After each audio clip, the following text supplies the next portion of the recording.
Chairs are one item of furniture that takes a beating. If you break them, that's where I come in. A client entrusted me to repair 3 antique oak chairs. They had been stored in a shed and, due to freeze and thaw, had nearly ripped themselves apart. This is a great example of 3 difficulty levels in chair repair: simple, moderate, and difficult. Let's start with a simple repair. This chair had only popped 1 tenon on the undercarriage. I checked the mortise with a flashlight to make sure it was clean. It was very clean, almost like no glue had been applied in the first place. The main difficulty in reseating this joint was creating clamping cauls to reverse the 20-degree angle of the legs.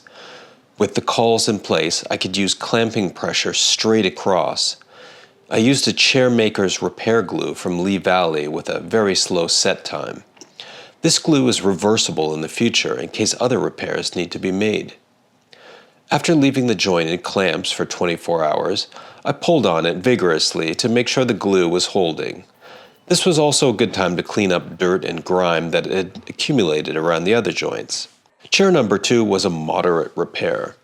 Almost every topside spindle had been popped out, along with the bent backrest.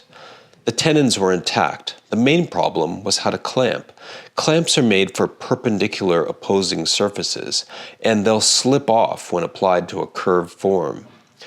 I had 2 options: create some sort of reverse curve for a caul, or some sort of outcropping to clamp onto.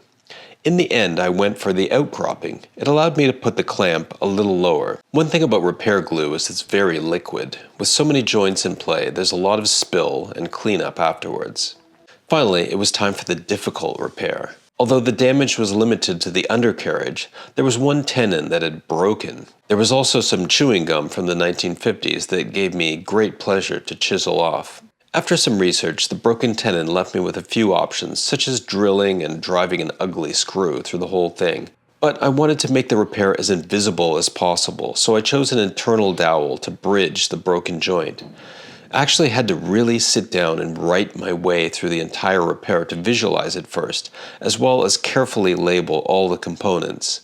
I got onto the CNC and made a very precise center drilling guide to drill a 3/8 hole into the spindle. If I tried to do this strictly by hand, I had a very high chance of failure, so I took my time and built up as much safety procedure as I could. For the leg, I also used the CNC. I had to build a jig to clamp the leg firmly in place at its original angle. This is one of those times when years of Windsor-style chair making really helped me to visualize how to solve the problem. After cutting a hardwood dowel, I set the broken spindle into the leg using PVA glue. Then, with the slow-setting repair glue, I could more leisurely continue on with reconstructing the entire undercarriage and figuring out a clamping strategy. The moral of the story is be kind to your chairs. Glue can fail, joints can shrink and distort. If you break a chair, you know who to call.